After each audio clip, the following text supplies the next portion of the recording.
Hello, everyone. Just a very special intro to our GGD episode this week, or GMD, as you'll see soon enough.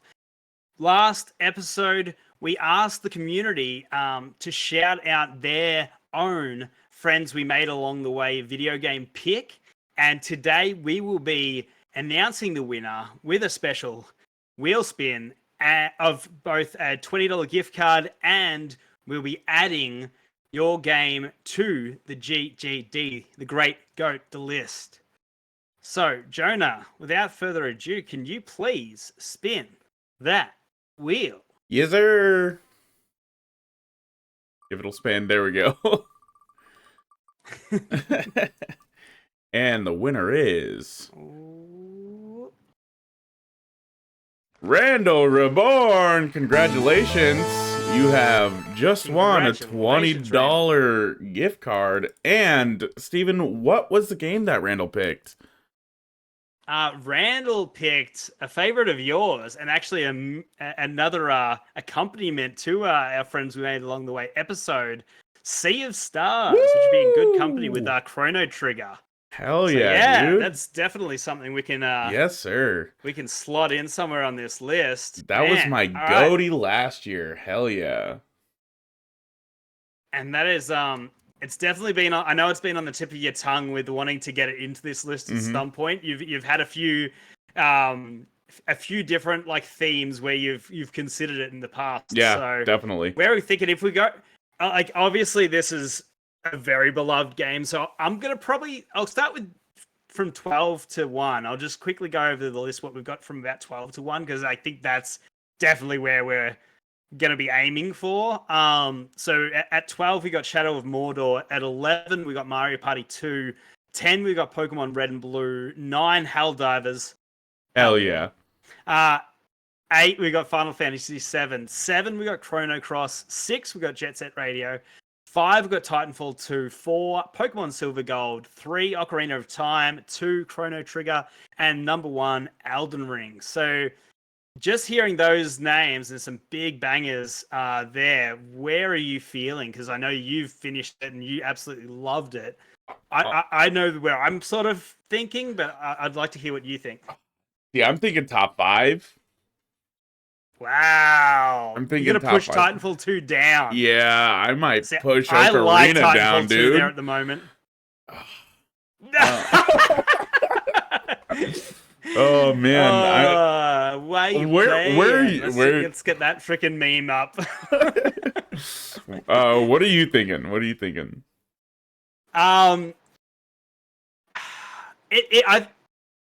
didn't finish it yet. I think it's lovely. It looks lovely. I'm not 100% sure if it's going to hold up as an all-time classic. Okay. I think it probably will have a lot of people's heart for a long time, but I just wonder how it'll be seen like at the end of the end of time sort of thing. So personally, maybe it's either for me, it's around in that JRPG zone of the 7-8-ish area for me personally. Maybe as a boon to you, like since it is your game as well, like I'd see it just under Jet Set. At 6? I'd either go or 7. 7, I'd probably go. Probably 7. I just like Jet Set being there. Look, Jet Set may not be the greatest game of all time at the end of the day, and maybe it'll get pushed down, but I just like it there. Maybe it probably deserves to be above Jet Set, but I just really I love the look of Jet Set. So that's the only reason I say it. I'm okay with it. Let's put it at 7. I think that's a good spot for it. It's in very good company. It's in the JRPG zone at the moment. Maybe it'll get bumped up or down eventually, but at the moment it looks pretty tidy. Sea of Stars. It's also in a spot where it's just like musical phenomenons. Like you got Jet Set, Sea of Stars, Chrono Cross, FF7. Like you got banger music. That's like our music tunes. track. Yeah. yeah. So we need to put some Rock Band and some and some Guitar Hero in there as well. For sure. That'd be perfect company. All right, so that is again, congratulations to Random Reborn. Thanks again to our patrons who have supported us in being able to do this giveaway. And yeah, thank you everyone for putting in their vote. Like, obviously, we gave everyone an equal chance. I just had lightning and thunder overhead, so my power may go out. So let's wrap this up quickly. Do you want to close it out, Jonah? Yeah, like Steven said, thank you to our patrons for allowing us to have the opportunity to do these giveaways, and thank you guys for posting your comments. We will continue to be doing these kinds of giveaways, and I really like this idea. Just expect more to comment your entries for the GGD list, and there's a good chance that you might win a $20 gift card and get your game of choice on our list. So without further ado, let's get you into the show.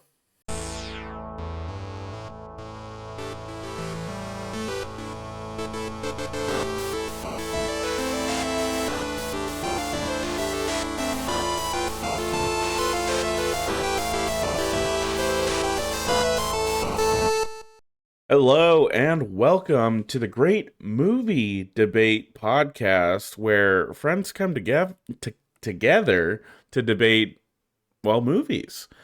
I'll be your host today, Jonah Gomez, filling in for Caden because he's still moving. We love you, buddy. We miss you. This is very difficult without you. We miss you. But joining me today, as always, is the man with the golden voice, Mateo. What's going on, dude?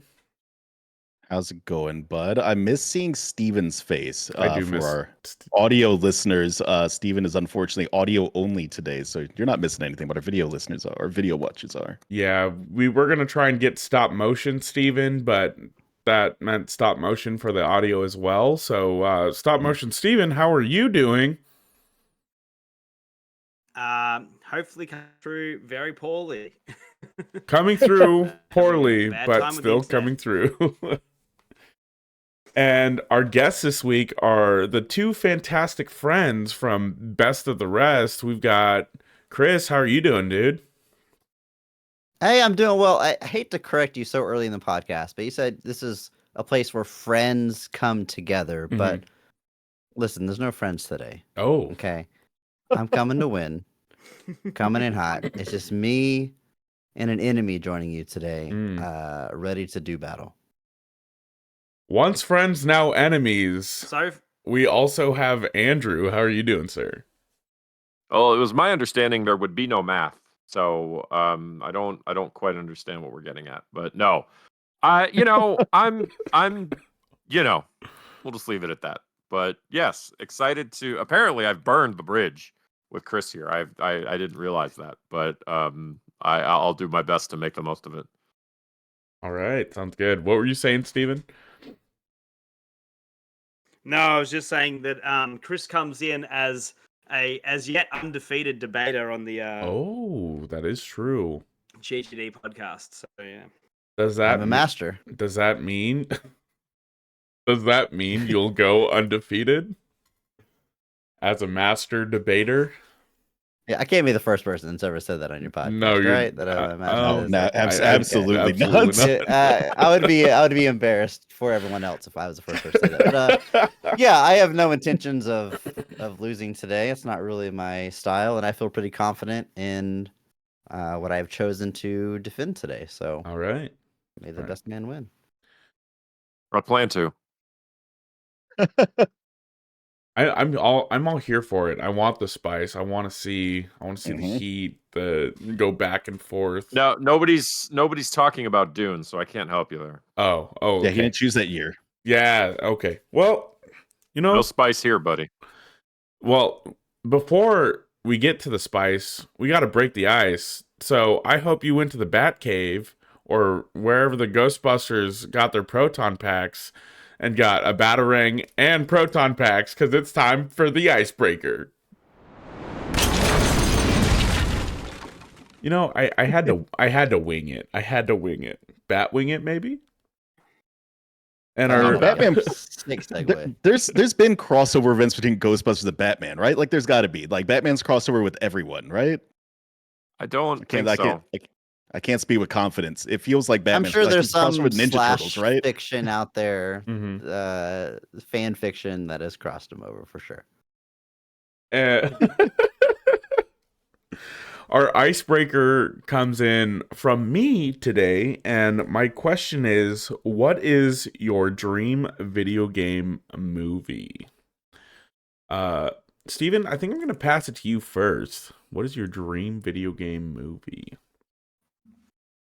I'll keep it short and sweet because my internet's so bad, but the obvious answer of Studio Ghibli Zelda. Ooh, Yeah, that'd be good. That would be like, good. I like that a lot. That would be so rad. Just It would and- fit. It would fit the style so well. yeah, Like if I they could just see did like that. a Breath of the Wild or something, that would be sick. Yeah, everyone always like fantasy cast like a live action Zelda, but I can never imagine that franchise translating to live action without being incredibly dorky. Mm-hmm. But so I think animated is the way I to mean, go. we'll see it in like 3 years, right? Is it going to be Timothy Chalamet Oh, yeah. playing Link? Like he's everywhere, right? Like it's got to be Timothy Chalamet. I mean, it could be. Andrew, what is your The dream? Rock is Ganon. Okay, I could get behind that. I could get behind that. Just him with like it's just Scorpion King all It's over just him. again. It's just- yeah. It's just Scorpion Just give him King. like a orange goatee or whatever. It's just the Rock. Mhm. Andrew, what is your dream video game movie? I would like a Centipede movie made by David Cronenberg. Oh, Oh God.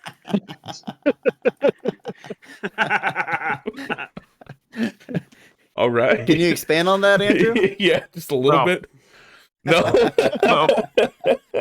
I think you can all get there.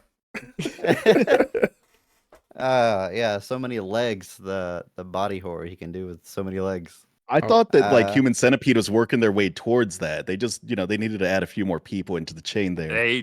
They weren't strong enough to finish. Cronenberg is. All right, Chris, how are you feeling about this question?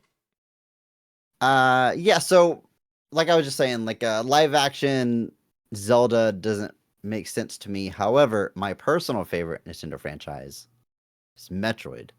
Oh, And I think we could absolutely nail that in live action. The series is already heavily influenced by Alien and the Alien franchise. So you take that aesthetic of space, you've got a bounty hunter that hops planet to planet, wiping out this race of aliens. Give it to me. Inject that into my veins. that sounds so sick, dude. Do the big shoulder pads and all. I don't care. Mhm. Let's do it. Let's make it happen. That sounds so rad. Mateo, what is your dream video game movie? I really would like to them to make some kind of like animated Super Mario Bros. Movie. Mm-hmm. I think it's weird that we haven't gotten one yet. Yeah. Just it seems like such a like just a slam dunk. It would Are be you so thinking easy to like put that 2D, 3D animation? What are you? 3D animation, but as long as it just doesn't look like what is that studio that just all the animation looks like the same, exactly the same. Oh, are All you the characters talking have the same about level faces? like Illumination, kind of? Like That's the Minions. one, yeah. Yeah. Mhm. Yeah. Who would Yeah, you something want? like that. But Who would you want to voice Mario? oh, dude, Chris Pratt, obviously. Oh yeah, But, yeah. like- I don't know that I've got a good one, honestly. If you give me more Final Fantasy VII in the style of Advent Children, I wouldn't complain, dude. Oh, okay, all right. Those games are all cutscene. Like that's what Yeah. we're living for, anyways. So like, just give us more of that. I'm fine with that. On that vein, I see like these Overwatch and like all these Blizzard animated trailers and stuff, and their games look so sick. I just want them to make a movie. Like, I think that would be so freaking rad for like World of Warcraft or fucking Overwatch. It'd be so sick. Kind of in the same vein that League of Legends did for why am I spacing on that show? The League of Legends show. Vox Machina. No, that's No, that's the other one. Yeah. What is the League? Oh shit, I don't remember what the League It's of Legends one the is. Netflix show. It's so good. Arcane something. Arcane, that's what it is. Yeah, like that show ruled, and it was like all their animators just making a TV show, and it ruled. So I'd want something along those lines, like just get these Honestly- animators to make a a movie. The Overwatch suggestion is good actually, because that was honestly my favorite part of Overwatch was their little like their shorts they would put out. Same with like Team Fortress 2, man. Those Team Fortress 2 shorts they would put out were hilarious. They were great. Yeah. I would have watched a full movie with that. Yeah, that'd be so sick. All right. Well, now that the ice is broken, let's ask Andrew and Chris some questions about Best of the Rest. How's the podcast been going, guys? Fine. It's great. We're best friends and we talk about movies. What is there not to like? Just fine. Man, it's growing great. We've had just some real fun string of episodes here recently, and if anybody maybe hasn't listened to Best of the Rest, we take a second look at movies that were poorly received when they released, but rather than rewatch the movie and try to tear it apart, we do the complete opposite. We look for what actually works, what's positive, what is there to enjoy, because even if a movie isn't great, doesn't all come together, there's usually something in there, a key performance, a good scene, there's something we're celebrating. So we try our best to do that, to celebrate these films. So we just finished up a month of which one did we finish? It wasn't technically a month. What did we just finish, Andrew? Oh, Flops, famous Flops. So like Waterworld was our 150th episode, big anniversary episode. We have, at the time of this recording, Last Action Hero is about to drop. Tomorrowland, the Brad Bird live action film, and yeah, it's a good time. Enjoying it. I'm gonna have to check out that Last Action Hero one because Last Action Hero is unironically one of my top like 4 Arnold Schwarzenegger movies. The movie's fantastic. It's got we its have a very defenders. fun guest on that one too. Yeah, Adil Rafai from Hey Riddle Riddle podcast was on that episode, and Hello from the Magic Tavern, and also a big fan of that movie, so it worked out. It's a good time. Nice. Steve-O, you got any questions for these guys about Best of the Rest or them in general? Yeah, I guess are you still dropping some best of the bests as well in the pipeline? Yeah, so our main episodes are always poorly received movies, but we do like to do those bonus episodes on really good movies that come out. We try to drop it the weekend they come out. We did a lot of like MCU movies, especially when we used to only do comic book movies, but I don't know. Is there are you guys hyped for anything that's coming out here recently? Like, I haven't really felt that need to see a movie opening weekend and gush about it in a while. The only 2 movies that are coming out this year that I'm actually like hyped for. There's a movie coming out in like a week or 2 called Monkey Man. And that one looks that one looks sick as hell.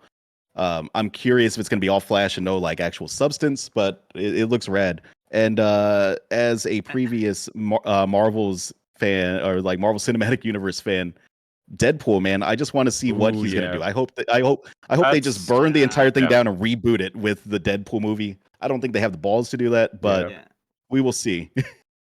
That's a likely I can see candidate. Deadpool is probably a really strong candidate for us, like doing like a special. I go to the movies every week. Like I literally go to the movies almost every Thursday with my friends. Like I'm there all the time watching everything, and I do have things occasionally where I'm like, wow, that was pretty great. I just did see Late Night with the Devil last night, and that was awesome. But that one looks part sick, of it, dude. It looks so amazing. It's awesome. It's really, really good. Like I saw Ghostbusters and stuff like that. Like I go it's like next week as of this recording, I think the next big release is like Godzilla versus Kong 2.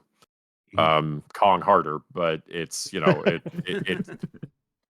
there's so I have it as like a habit almost. So like I almost lose track of when like something comes out that I'm like genuinely stoked for. Yeah. So like Deadpool's probably a candidate.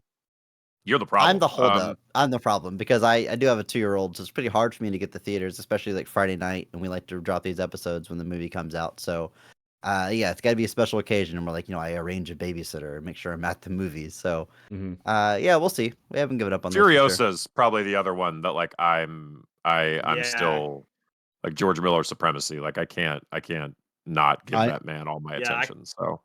I feel that I'm a little iffy on it just because it doesn't have the same level, the practical effects. Right? Like it doesn't have the same amount of practical effects, but it's written. I mean, we don't really know yet, right? Yeah, we don't really know. Like it's trailers. Trailers are kind of a tough thing to gauge. So For I sure. trust the man. For me, it's the Chris Hemsworth red beard is like throwing me for a loop. Yeah, You I have something watched against that trailer. red beards? Yeah, what's the problem there? Actually, no, I have a bit of red in my beard.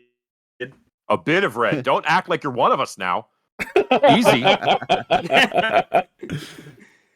We know why you're actually hiding away with your screen off, Steven. You don't need to lie. It's okay. Yeah. It's about. I'm about to debate someone else entirely now. You know, though, Chris Hemsworth does look like he's having a blast in that villain yeah. role in Furiosa, though. He looks like he's hamming it up. I love it. Yeah, I'm sure that something like that, he's just like been itching to have a chance to like really sink his teeth into something ridiculous like that. So that only 100%. bodes well as far as I'm concerned. So Mm-hmm. All right, Mateo, do you have any other questions or any recommendations for these guys to make an episode on? You're our I movie do guy. have a That's why I question. keep turning to you. I do have a question. Who is the quintessential 80s action hero for y'all individually? Oh man, this would have been a good debate to have. I think the objective answer is Arnold, but I do love But Arnold. how did you phrase that question again? How did you phrase that? Who is the quintessential 80s action hero?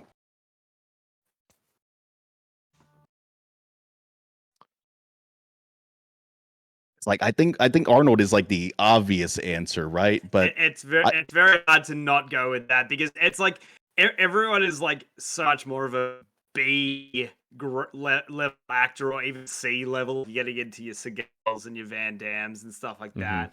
Yeah, I mean, I'm a big Stallone fan, and I think in dramas, I think Stallone outshines Arnold. But when it comes to just straight up action, as an actor, yeah, like Commando, there's just that's the 80s.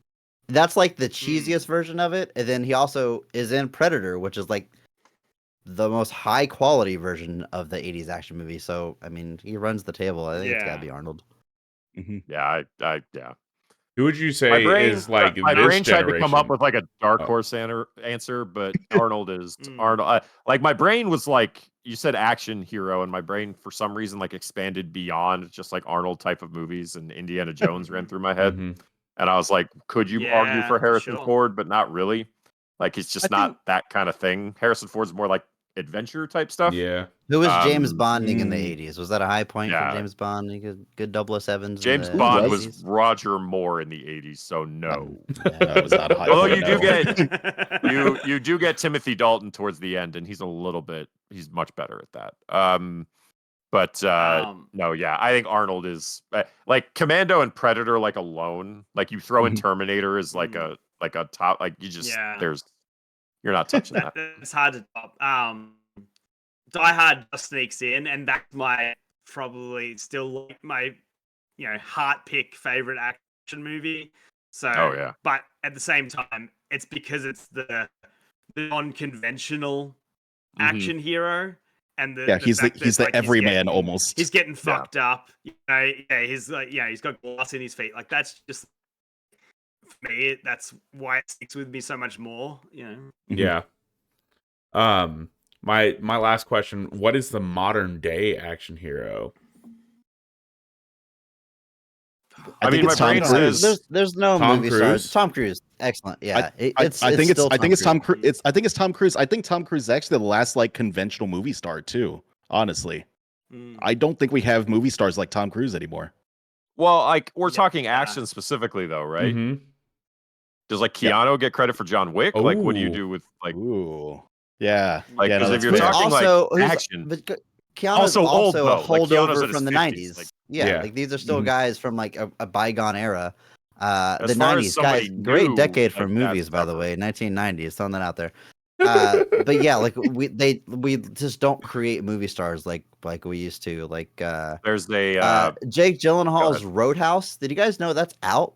It's like on Amazon Prime. Like no one even knows this thing exists. Like it's There's a we there's all a really like those photos of him like dressed up as an MMA person. He was all shredded, and it was like, what's this movie? And it turns out it's just a Roadhouse remake. It was so. Well, it's not even so much that it's just a Roadhouse remake. It's that they dumped it on Amazon Prime. It's like, cool, no one's gonna watch it. Yeah. Like there is a Christmas musical starring Will Ferrell and Ryan Reynolds that nobody knows exists. What? Because Apple, yeah, exactly. It lives on Apple TV where nobody fucking saw it. Excuse me, like apologies, but like no, it's all good. Nobody knows it's there. So like you get these things where it's like these hype, like a movie like that would have easily made $100 million in movie theaters minimum. Because everybody's like, hey, I know those guys. It's Christmas. Let's go. And instead, it's on Apple TV. So like there's actually this really good video I like by a guy that Chris and I both like called Patrick Willems. That's kind of presented as like a who killed movies or who killed cinema. And he kind of runs through all these different points of like what's caused the decline. And one of the ones he does bring up specifically is the death of the movie star. The idea that just there are no Tom Cruises anymore. There are no Keanu's anymore. Yeah. Like they just don't do like Chris Evans. He brings up as a great example of like, why is he not a movie star? Like coming off of Captain America, he could have become one of the biggest actors in the world. Like where is his like legal drama that went into theaters based off a John Grisham book? Because like Tom Cruise got one. Everybody's got one. Like, and it was like this launching pad, but nobody has one. And so that's a big Captain part of America is the star, not Chris Evans. Yeah. Like Captain America is the character everybody knows. And then the other piece he does talk about is what streaming has done to it, with the idea that, it used to be that if something went direct to video, you knew that like, okay, well, like it might be fun, but like it's not going to be like a theatrical film. Like it's a small budget, but now so many of these streaming services are just skipping theaters and dumping these movies onto streaming. So one, nobody knows they're there, but two, it's completely devalued the idea of like going to the cinema to see something, because why bother going if it's just going to show up on a streaming service 45 days later? Like it's this whole thing that's just capitulated in this motion of the modern cinema basically being probably the most faceless it's ever been, where just there's no stars. There's people but very few people that you'd probably go out of your way to watch a movie just because they're in it. Would you say it's like the scene has kind of changed from movies more to television, since there's these more higher budget, like impact TV shows like Game of Thrones, The Mandalorian? Content is what's ruined it. I think the idea of content is a big thing, because I think prestige drama is definitely part of it. Like you had stuff back in the 80s like Shogun, the original Shogun, that was like a miniseries event, but you've got this turn to like prestige television, sure, but like it's just there's so much out there, and part of it is creating just a variety of prestige dramas and television shows. Like Ted Lasso is super popular, but it's stuck on Apple TV. Nobody else can watch it anywhere. You get these great shows. Even Netflix had that problem for a while, where they would be this great show, but it's on Netflix. But it was okay because at the time everybody had Netflix. So just this constant need for every streaming service to have so much content is also like flooded the market. Nobody can keep up with everything. It's ridiculous. Yeah. I don't have that kind of time, and I don't even have kids. I hate when streaming shows are like, it's like 8 to 10 episodes, and like each episode doesn't tell a single story. It's just part of this 8-part story, and it's always a cliffhanger to get you to binge the next episode, which doesn't resolve the cliffhanger. It's just gonna end in another one, and it's like there's a reason movies aren't 8 hours long, because that's not sustainable. And so I don't even bother. Like I'm not gonna binge a 10-hour show to go like, yeah, it was okay. Like that's not worth 10 hours of my life. Get out of here. All right, I agree. No notes. Oh, but the answer is The Rock. Oh, the modern day action hero. I'd say it was The Rock. It's not, because no one saw Black Adam, so clearly like his name attached to a movie doesn't sell a movie like it's required to be an action star. I wasn't ready for him to topple the hierarchy of the DCU, so it's gonna change. It changed, all right. Back on track. I mean, he did succeed. Jonah. He did succeed at toppling the hierarchy. It meant he also got thrown out with it. What were you saying, Steve? All I want to say about John Wick himself, Keanu Reeves, is that Schwarzenegger wouldn't have fallen down all those stairs. So he's more of like, I think there's a direct line between John McClane and yeah, and John 100%. Wick. Yeah. The action star that gets their ass kicked. I think that really starts with Die Hard, and I think the Bourne movies really like repopularized that, and now it's kind of the standard for your action star to get their ass kicked in a movie. But still overcome because that's Of course, Right. gotta win. fucking sick, dude. All right. Well, now that the ice has been broken and we've warmed up, let's bring the heat in the debate. Welcome back to the debate. And like I said at the top of the show, this is the great movie debate this week. Debating this week, we have Chris versus Andrew representing the best year in film, with Chris representing 1999 versus Andrew representing 1957. I've got a number between 1 and 10. Chris, will you pick? 6. Andrew. 7. Chris, would you like to go first or last on the debate today? I'll go first. I'll start. All right. Chris starting. Chris, you've got 2 minutes on the clock. 3, 2, 1, debate. Variety is the spice of life. Not only is it a phrase we are all familiar with, but it's one that I believe to be true. It's the reason most of us choose not to eat the same food for dinner every day, and the reason most people watch movies from more than one genre. When looking for the greatest year in film, variety should be a prominent driving factor. When it comes to cinema, no decade is a greater blend of old and new than the 1990s. Disaster films become more visually impressive due to the rise in visual effects with movies like Twister and Independence Day. Filmmakers like Quentin Tarantino gave rise to throwback filmmaking with gritty 70s-inspired stories and characters. And somewhat poetically, this special blend of cutting-edge technology and tried-and-true standards peaked in the last year of the decade, 1999. The Matrix pushed the entire industry forward with its innovations and stands the test of time as a genuine sci-fi classic to this day. The Blair Witch Project similarly still tops lists as one of the scariest films ever made, and its found footage style blossomed into an entire genre. Spider-Man and X-Men kicked off a wave of superhero movies that are still being released by the handful every year, but before those movies even hit the screen, Mystery Men was lampooning and deconstructing the entire genre in 1999. Just pick a genre: sci-fi, comedy, drama, family film, blockbusters, psychological thrillers, and I promise you that not only can you find a notable example released in 1999, but it is likely among the very best that genre has to offer. Close it there. Wow, leaving 5 seconds on the table. What a fantastic intro. I love that. Andrew, we've got 2 minutes on the clock. 3, 2, 1, debate.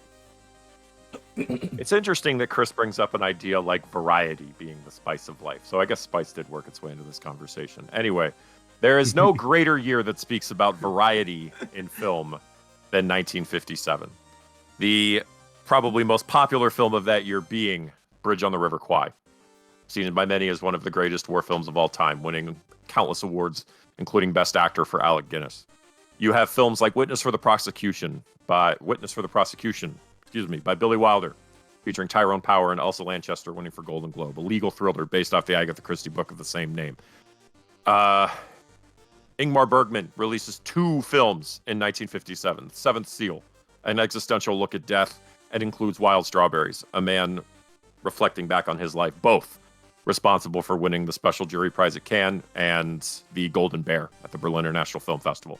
You have Stanley Kubrick bursting onto the scene with Paths of Glory. You have Federico Fellini doing Knights of Cabiria. You have some gentleman named Elvis appearing in a musical called Jailhouse Rock. You have John Sturges making Gunfight at the OK Corral. You have Charles Vider making A Farewell to Arms, Crimes of Passion, Mickey Rooney and Babyface Nelson. Akira Kurosawa with Toshiro Mifune in tow makes a film called Throne of Blood. While films like Vertigo are lying in the background waiting to be released the next year, being filmed at that moment. This isn't even touching on things like Joanne Woodward's performance in Three Faces of Eve or Russian war films like The Cranes Are Flying. Every single genre that Chris mentioned in 1999 is being set up with a palette that everyone will follow in the decades that come here. Additional big moments. 1957, and a sad note, is the year that Humphrey Bogart dies at the age of 57. Very sad. And it is the year that RKO Pictures ceases domestic distribution of films. Obviously, RKO known for releasing things like Citizen Kane. When you want variety, 57 is it. Damn, dude. Mateo, how are you feeling about this debate so far? Both contestants coming out the gate super strong. Man, it is interesting because, like, I've seen a lot of the 1957 movies once, which I'm going to try to remove my bias of only ever seeing a lot of them once. And I watched them as part of filmmaking classes, typically, like film appreciation courses and things like that. So obviously they're heavy hitters. They are critically acclaimed movies coming out that year. I will tell you, I've never seen Independence Day during a film appreciation class, so there's that. All right. Steven, you got any thoughts before we move on to the second round? I came in with a heavy prejudice, and so it's already I'm getting blown away by what I've been shown. So I'm ready for the rebuttals. All right, let's move on to round 2, the rebuttal phase. Chris, you've got 2 minutes on the clock. 3, 2, 1, debate. I would be a fool to sit here and try to downplay the importance of 1957 in film and the movies that Andrew listed. They're great. They're classics. Everything he said is true. I'm not even going to rebuttal the facts that he said, except for one. Variety. That 1957 has everything. That is quite literally impossible, because cinema as we know it today was still developing, still growing. What's the first blockbuster? So most people say Jaws, 1975. Maybe Star Wars, that comes out a few years after that. Maybe it's Batman, 1989. But regardless, it happens after 1957. That type of film was not being made at the time. Now, Andrew used the word foundations. Yes, foundational. Classics. They set the stage. They inspired some of these other movies and genres that I'm talking about. But the way that works is to build a tower. What is truly hitting the highest point? It's not the foundation. It's where it's going to lead. Greater and higher watermarks over time.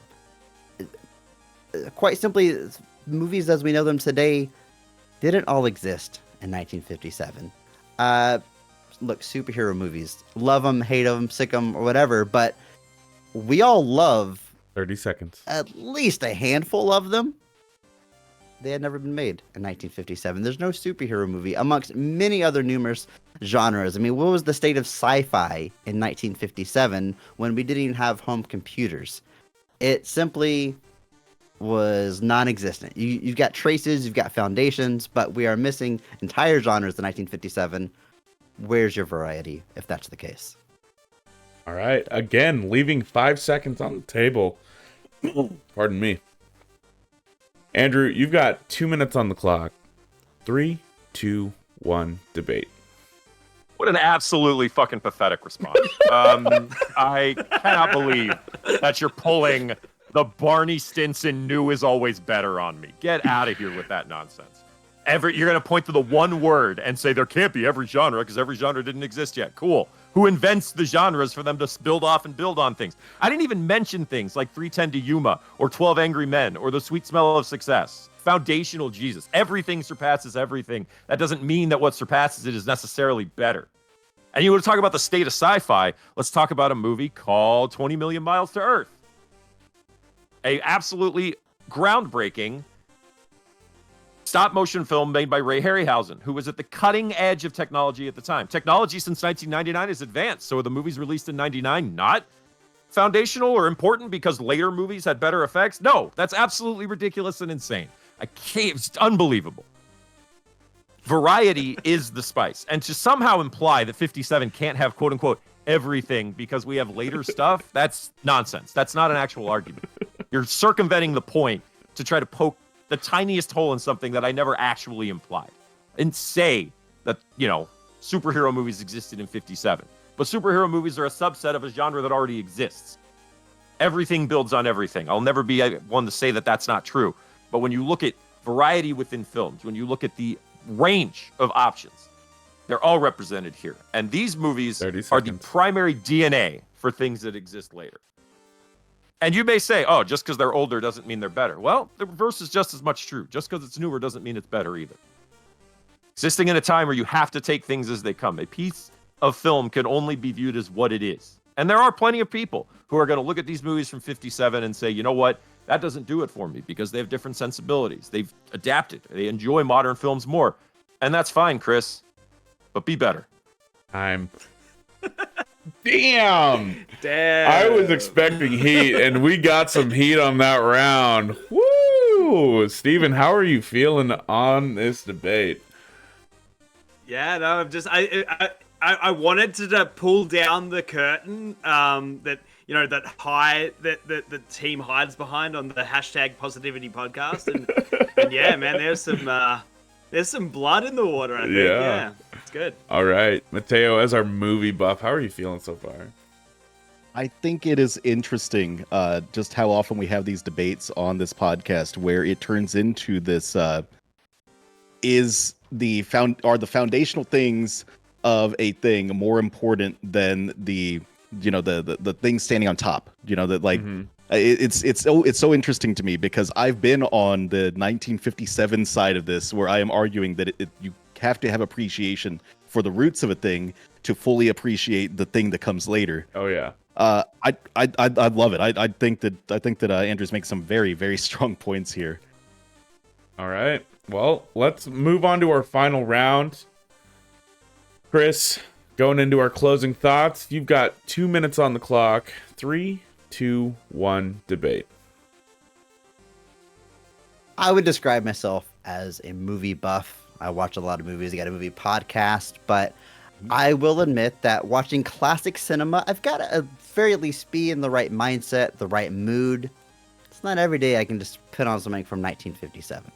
When looking at this debate, the best year in film, I encourage you to maybe reframe it slightly this way and imagine if you could only watch movies from one year for the rest of your life, what year would you choose? Again, variety. What might always give me a mood to watch? Let me list a few movies that were released in 1999 that I have not already mentioned. The Iron Giant, Fight Club, Office Space, The Sixth Sense, 10 Things I Hate About You, Three Kings, Austin Powers, The Spy Who Shagged Me, Godzilla 2000, South Park, Bigger, Longer, and Uncut, The Virgin Suicides, Galaxy Quest, Man on the Moon, American Pie, American Beauty, American Movie, Toy Story 2, Eyes Wide Shut, Cruel Intentions, Magnolia, Being John Malkovich, Idle Hands, Election, Stir of Echoes, The Mummy, The Green Mile, Boys Don't Cry, Varsity Blues, October Sky, The Talented Mr. Ripley, Analyze This, Big Daddy, Sleepy Hollow, Star Wars Episode 1, yeah, I said it! Deep Blue Sea, and Lake Placid. Tell me that there is not a single day that passes that you're not in the mood to watch one of those movies. And how many days could go by if you're watching a movie every day where you are watching a new film from 1999 that you happen to be in the mood to watch? 30 seconds. Again, the genre doesn't matter. You've got the best of all time in some cases. Every movie I listed ranges from good to one of the best of all time in its genre. Variety, quality, quantity, it's all there at the end of the century, 1999. Wow, leaving 10 seconds on the table. Woo, this is a doozy. All right, Andrew, let's wrap this thing up. You've got 2 minutes on the clock. 3, 2, 1, debate. It's a very fantastic Wikipedia reading, Chris. We're all capable of doing that. We already knew it was released in 1999. And I'm not going to repeat all the things that I said for 1957 because I already did it. I already made my point. I don't really need to do it again, but I'll sum up with it this way. These are some of the greatest films of all time. And there are an immense amount of appreciation that goes into these. There is a respect for the craft that went into these. These movies that come later are, no doubt, in many cases, fantastic films. I'll never be somebody to say that they're not. The craft that those people come into is honed by these men. The techniques that they come from are honed by these men. And you may say that that doesn't matter if the final product doesn't speak for itself. And that's fine. That's a matter of opinion. These movies, in my opinion, stand on their own. They're some of the greatest of all time. You talk about 90s legal thrillers. You talk about those 12 Angry Men, Witness for the Prosecution. They'll stand the test of time. Whether it's creature features, action, Western, war, adventure, it's all here. Every single piece of it. Forging that path with their bare hands in real time as they come to these genres, in some cases extremely unexplored, and create something new that didn't exist before. And when you talk about things like that, it's not just foundational, it's trailblazing.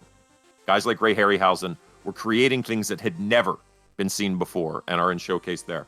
And those are things that George Lucas and people like that would continue, but even they will tell you that people like Ray Harryhausen are the only reason that they're in these genres doing these things. So many of these people do not make films if these men in 1957 are not forging that path for them.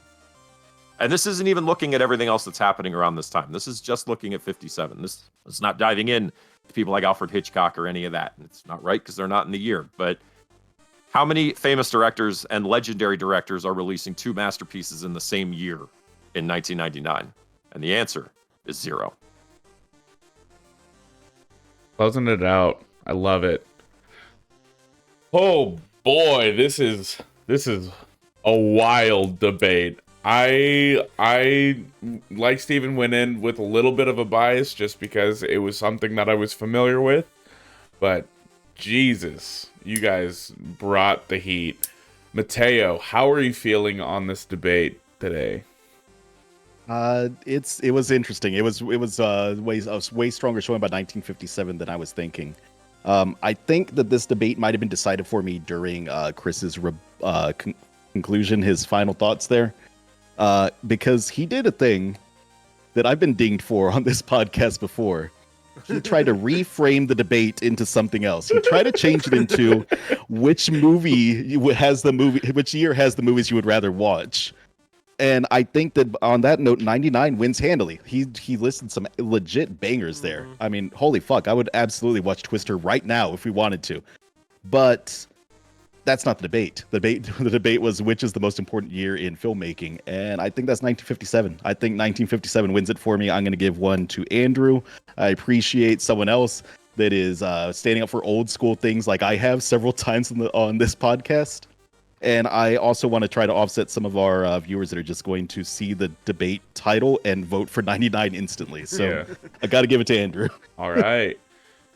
Steven, how are you feeling, man? Yeah, again, I came in like 99. It's like The Matrix. That's all I needed to know. And it's just like, it's pretty hands down easy. And like, oh damn, that end list, that's like you just like threw like family size like pizzas like just at my feet, like 10 Things I Hate About You, The Mummy, Fight Club, Iron Giant. Like, yes, I will watch those any day. Like, but just like me with pizza, like it will affect me probably in a bad way. And also I did notice that you tried to sneak in Godzilla into that rundown. Godzilla 2000 specific, not Matthew Broderick. Godzilla. Oh, different not different film. Yes, okay, thank you for that. Yeah, cool. Yeah, so damn, but other than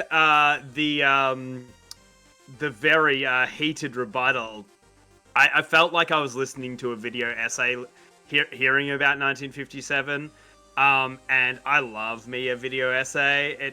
So even though I am not smart, I like to feel smart listening to smart people. So with that in mind, I'm gonna go for the highbrow 1957 response, even though I'm eating all those pizzas, those 99 pizzas. My God, 10 Things I Hate About You is probably my favorite rom-com of all time. Yeah, I'll watch that any day. All right, got 2 points for Andrew. I'm a sucker for Can't Hardly Wait. I don't know if that straight up counts as a rom-com, but that's definitely my favorite of those like high school comedy movie genre. And now it falls on me to make my decision at who I thought brought it better. And while Andrew, you have brought one of the strongest debates I have ever seen doing the show, I'm gonna have to give my point to Chris because as somebody who typically doesn't like play to the nostalgia guitar, the sweet rhythm and playing that Chris did on my nostalgia strings was fantastic, and I am ready to go back to 1999 and watch the Iron Giant, dude. Oh my god, I love that. That he just listed off my childhood of me sneaking down watching movies I wasn't supposed to watch while my mom was watching them, or you know, just supposed to watch Iron Giant. No, it was too mature for him. It was too scary. But yeah, I'm gonna give my point to Chris. Fantastic job to both of you guys. You guys freaking Absolutely. killed it. This was honestly one of the most intense debates we've ever had on the show. I am blown away by both of you guys. Listeners of Best of the Rest will be able to tell in between episodes, like when we guest it on this podcast. Like our podcast won't be the same moving forward, depending on how the results shake out, I guess. But, what was that kid's name from Iron Giant? Hogarth? Something like that? yeah, Hogarth. That's an interesting name. All right, and with that, we'll go on to our last debate that we had, which was, is hype killing video games, with Steven representing that it was killing games versus Hunter Pearson representing that hype is good for games. Winning with 9 points is hype. Congratulations, Hunter. Woo! Boo. Boo. And that's been the debate. We'll see you in the next segment. And we're back with the pitch, where a couple of our panelists will pitch some movies to you. Starting the pitch this week, we have Mateo. You've got 2 minutes on the clock for your pitch, sir. 3, 2, 1, pitch. I absolutely love horror anthology movies. One of my absolute favorite things in the world. And there was this movie that I caught last year in theaters that really, like, it ticked a lot of boxes for me.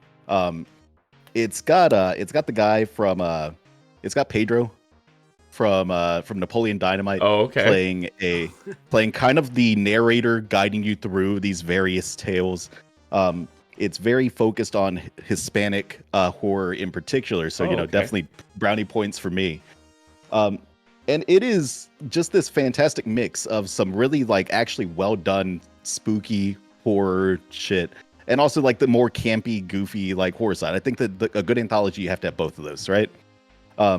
There's one that works like this idea of algorithms being used to summon demons into the mix. I thought it was kind of a clever spin on it.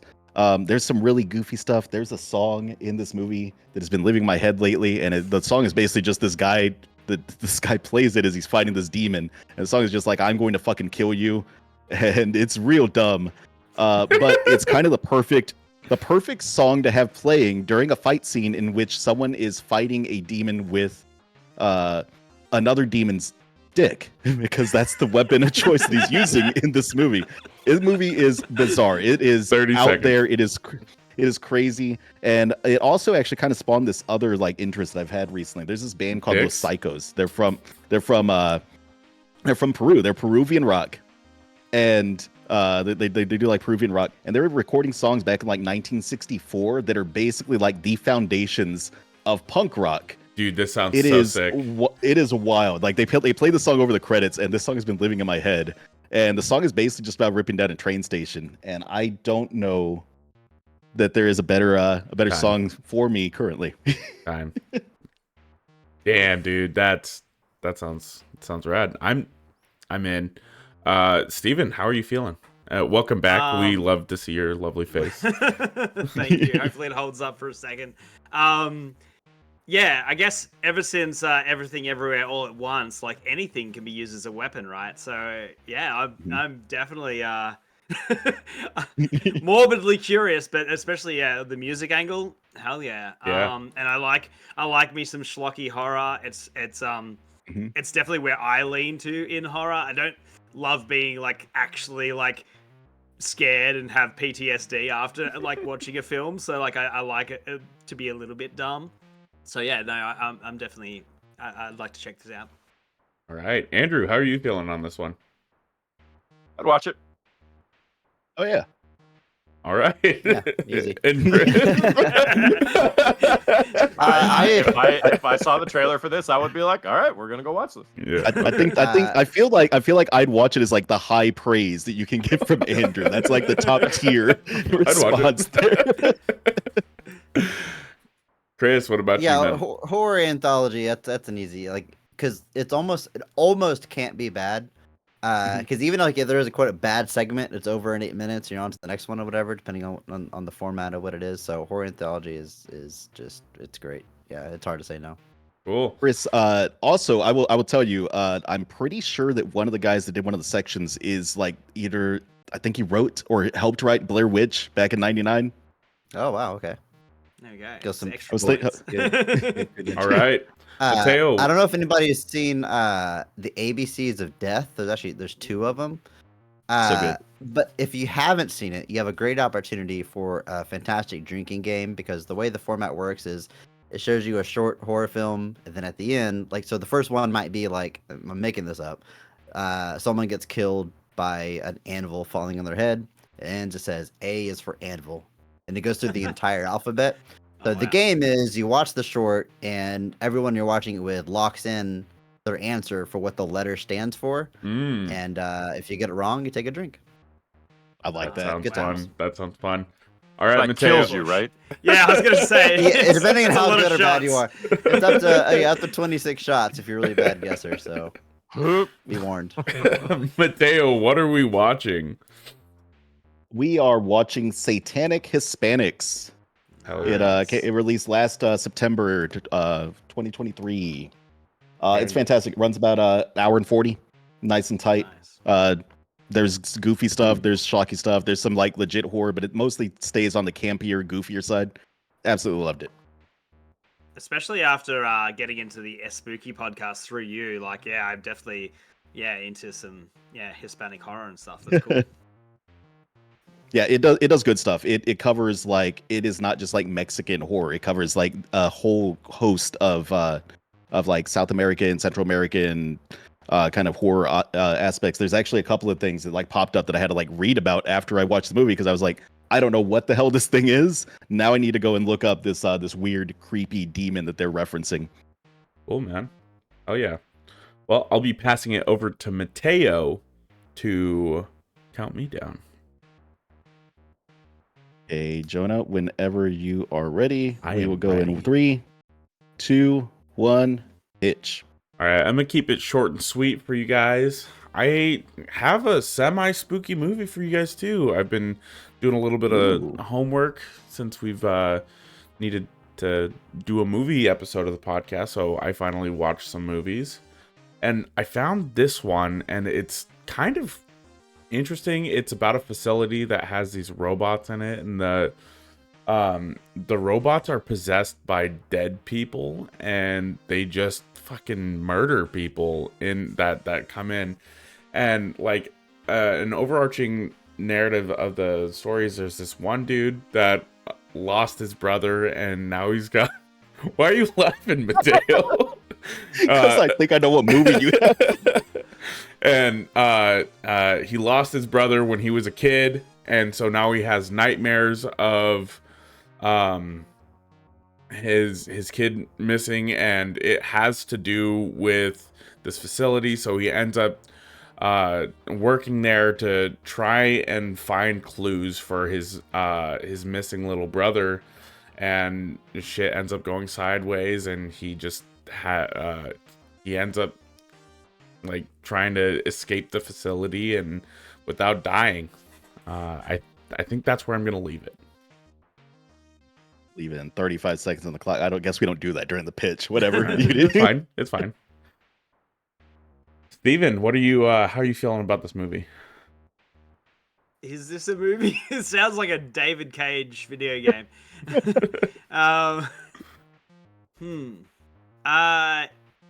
Ghosts possessing robots.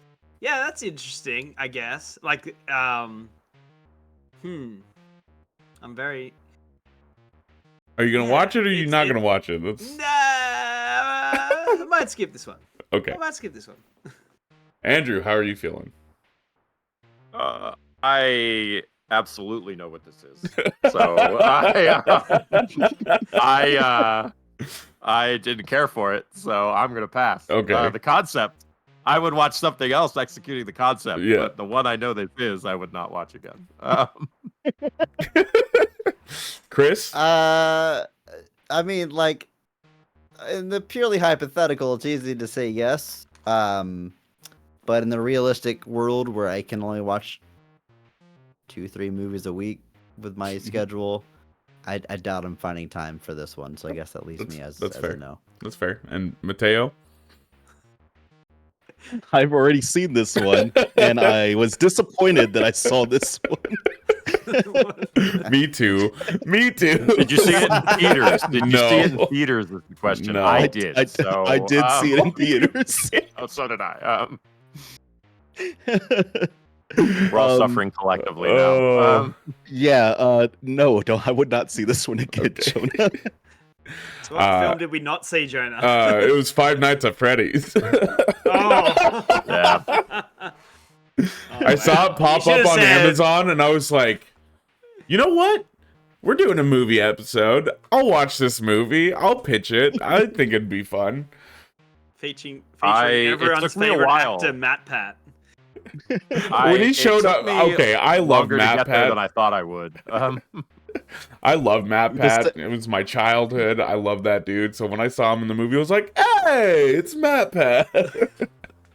I think the second time you said facility is when I put it together. I was like, why the hell does he keep saying facility? Yeah, facility. I was like, he doesn't want to say what it really is, because I think that really gives it away. It did like all the pieces, like it's literally, I was like that Scott Pilgrim of like no clue gets it, like the bar in his head. Like, there was definitely a moment where it all finally clicked, and I was like, oh right, yes, okay. Fantastic pitch, though. I love that. Thank you. All right, well, I would watch a much better movie with that premise. Again, to stress this. Like, I just know what this one is, and I would not watch it again. Which but there's like 2 other movies with the Five Nights at Freddy's premise. Right? There's Willy's Wonderland, which I would watch again. Yeah. Well, Ghost in the Shell. We're going quite literally, Ghost in the Shell. But Willy's Wonderland with Nicolas Cage that I would absolutely watch. Oh, that movie looks rad. Also, that one was nutty.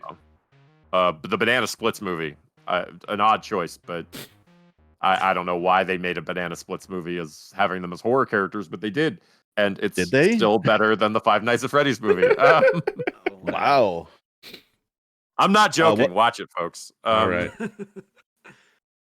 All right. Well, that was the pitch, and we'll see you in the game.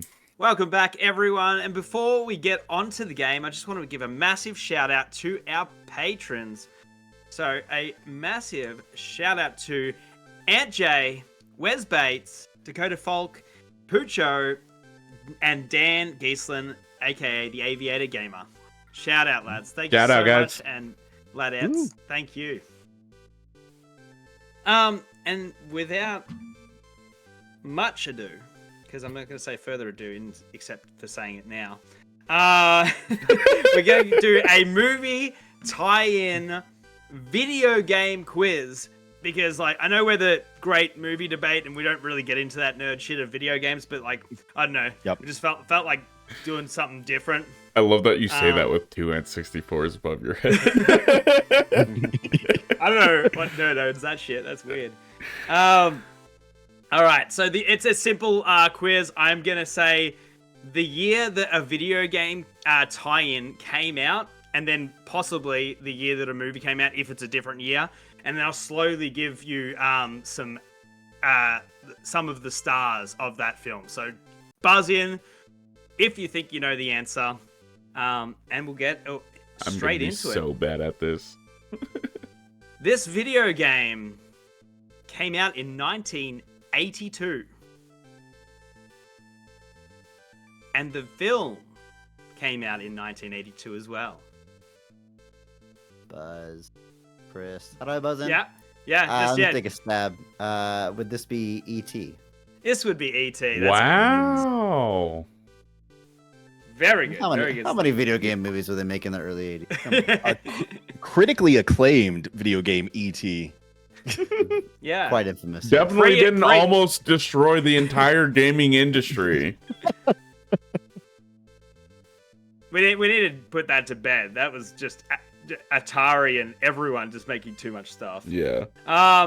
Released in 1994 with a movie released in 1994 as well. This movie stars. Buzz? Oh, yeah. Lion King? Oh, he's got it. Wow. Damn. Yeah. I was just about to say stars Rowan Atkinson. You're about to get there. Oh, that would not have helped me. I forgot that he even was in that movie. That's the point. All right. Video game released in 2012. With a film released in 2012. Starring Steve Buscemi, Selena Gomez, Andy Samberg. What? Chris. Is this Cloudy with a Chance of Meatballs? Ooh, it is not. And I've got one more. Yes. This should give it away if anyone has kids. Adam Sandler. Buzz. What do we got? Hotel Transylvania? Hotel Transylvania. There's a Wow. video game of that? It was on the DS. They definitely made it one for number 3, but I was like, I've got to go with the original, otherwise it's going to be way too hard to guess. All right. With a video game and movie released in 2009, starring Giovanni Ribisi. Buzz, Chris, but Avatar. Yeah. I'm like, everyone's thinking like, what Yeah. what video Giovanni game would Ribisi's Giovanni the Ribisi- Avatar, yeah. He's who I definitely most associate with that film. So. Yeah. Exactly. Definitely. All right. A video game released in 1995 with a movie released in 1994 starring Kylie Minogue. Chris. Street Fighter, the movie, the video game. Wow. Yeah. I mean, it's Kylie, The greatest it's title Kylie Minogue, like in really video game history. narrows that one down as far as. Well, I had to do Australia's own Kylie Minogue. I had to put that one in there. All right. A video game released in 2001 with a movie released in the same year. Starring Robbie Coltrane. Andrew, Yeah, Buzz, it whatever. doesn't matter. Let's go with Harry Potter and the Sorcerer's / Philosopher's Stone. Thank you for saying the correct answer of Philosopher's Stone. I would have given you a point off for saying Sorcerer's Stone. So yes, good job. All right, moving on. How many have we done? I have no idea. So We 5, I think. I'm so far. winning. 6. That's all I. Yeah, it's 6. Alright. Chris has 3. Andrew's got 2, Oh, Chris won. and Yeah, 6. Mateo's got 1. we'll keep plodding along here. A video game released in 1993 with a film in the same year, starring Wayne Knight. Andrew, Andrew. Jurassic Park. Jurassic Park. Damn. Yeah. Nice. I told you I was going to be terrible at this game. I have no thoughts. Some of on it. these I struggle to like get the lower down list of actors because it's like, man, I don't even know these guys. But, like, You know, but I had to chuck Newman in there. You know, that's Sega Genesis Jurassic Park game though, incredibly hard, really pretty solid though, honestly. Is that the one where you be the dinosaur, play as the dinosaur? Yeah. Yeah. That looked better than the Super Nintendo one where it turns into like a Doom clone. I don't know. Released in 2005 video game with a movie from 1979. Chris. Yep. The Warriors. The Warriors. Wow. Damn. This is so good. I love this. Like, not even getting into the list is so good. I heard that game was solid. Yeah. You know, my mates freaking love that game. There's some really good beat 'em ups on like the PS2 and stuff. That was Rockstar too, right? Yeah, Rockstar. Mm-hmm. Oh, sorry, I don't know about that nerd shit. That's weird. What a great movie debate. This video game released in 1993 with a film from 1992 starring Scott Winger, Linda Larkin, Gilbert Gottfried. Andrew. It's Aladdin. That is Aladdin. Oh. Oh, I was gonna guess Problem Child. I'm like Scott Winger. I don't even know how to say his name, but that's like the voice actor of Aladdin. I'm like, yeah. I was like, that sounds weird because like I was like, I'm like, I don't know how to pronounce his name. Gilbert Gottfried gives it away. Yeah. I would play the Problem Child video game. I don't know what the gameplay would be in that game. Just annoy Gilbert Gottfried. How many more you got, Steven? Where are we at? Close to a tiebreaker? Yeah. It's 4-4-1. Yeah, 4-4-1. Perfect. Do we want to go one more? Yeah, let's go one more between Andrew and Chris. All right. Jonah's still in it. He could like get the next 5 in a row. Released in 2002 simultaneously, starring Australia's own Miranda Otto and David Wenham and Australia's own Hugo Weaving and Australia's own Kate Blanchett. Oh, Andrew. That would be Lord of the Rings. The Fellowship of the Ring. I'm going to throw it over to Chris here.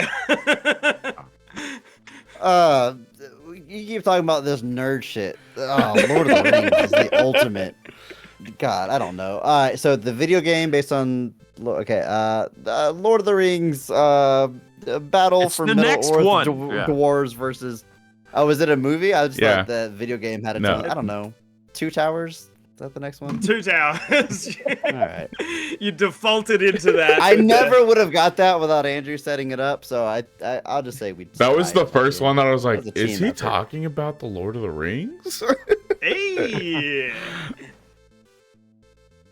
That was a fun game. Thank you, everyone. Yeah, for, nice job. participating. Chris winning with 5 points. Andrew coming in close second place with 4. Chris winning, quote unquote. Yes. Andrew with 4 points and an assist. Me, big old goose egg, and Mateo with 1 point, making it on the board. I'm proud of you, buddy. Woo! I think the Lord of the Rings one was the only other one that I was. I guess the Aladdin one too, but the Gilbert Gottfried was not obvious for me. Yeah. Oh, really? It's like the only film I know him from. I assume Robin Williams was the layup there. That would. Yeah. And we'll close this thing out. I just want to say a big thank you to the Best of the Rest guys for coming on. This was a blast of an episode. Andrew, you got anything to shout out or anything to plug while you're here? We have this little podcast called Best of the Rest. It's available on all podcast platforms. Chris gave you the elevator pitch earlier. That's all I do. I don't do anything else that I want people to watch. I certainly don't want any of you watching me play hockey. And there's nothing else. Chris, you do something else here, please. God, get me out of this. Also Best of the Rest. You can find all of our, social media and stuff there. But I'll plug the Best of the Rest Discord server. Our listenership to Discord patrons, the ratio is really off. We could use some more people in there. So, you guys use Discord a ton for your show. Mm-hmm. So I imagine if you're hearing my voice now, you are already a Discord user. Hop into our server. We'd love to have you. Heck yeah. Awesome. Awesome. Mateo, what you got going on? Oh, dude, I've got a whole lot of nothing. Let's just hope that this is like a nice, easy work week for all of us, and we get to actually relax and watch some movies. Since that's what we do here. We don't play video games. We watch No. movies. No. All right, and Steven, now that we have you out of stop motion. Yeah, that's awesome. Feels much better to be not caught in a frame trap. Yeah, I have been watching movies. I am avid movie watcher. Have been for years. Definitely didn't take a 10-year break since kids. I finally finished Blade Runner 2049. I think it took me 6 sittings. And it's an incredible film, but like literally I would start watching it and then one of my kids would wake up and ask for something, and then so I'd stop watching and go to bed and just talk to my wife about the 5 minutes of scenery that I just watched and like amazing storytelling. So like it was weird to watch it so broken up, and especially such a fantastic film.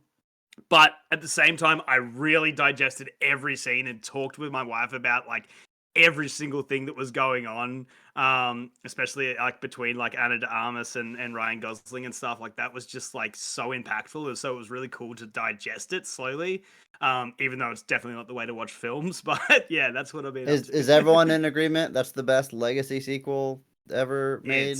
It's pretty damn good. What about Tron Legacy though? Okay, Everyone's in agreement. all right. Blade Runner Hold on. 2049 is the best. I love Tron Legacy as much as the next guy. It is not even in the same building as Blade Runner 2049. Yeah, Blade Runner probably wins that title there too. But it's okay because we're getting Tron 3 starring Jared Leto. Oh, fun! Everyone loves Jared Leto. To clarify here, for anybody that doesn't know me, this is bad. This is actually very bad. This is in no way okay. This is in no way good. Why can't I? mean, have he is anything nice in in life? Blade Runner 2049. He's in what you describe as the best legacy sequel of all time. So Yeah, but he plays the villain, and he's off to the side. He's not the star of the movie. fair point. He's fun to That's hate. the GOAT, Ryan Gosling. all right. Well, this has been the Great Movie Debate Podcast. I've been your host, Jonah Gomez, and my final thoughts are go watch some movies, check out Best of the Rest. These guys are fantastic, and as always, happy watching. Bye. Gumada. Gumada. Video games suck. You will.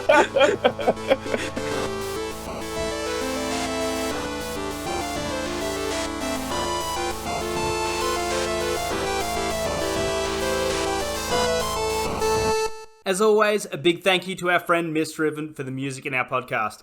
If you like what you hear and you want to check out more of what they have, you can pay them a visit on Twitter at MIST_RIVEN 719 or on Bandcamp at Misdriven. Thanks again for tuning in. Till next time.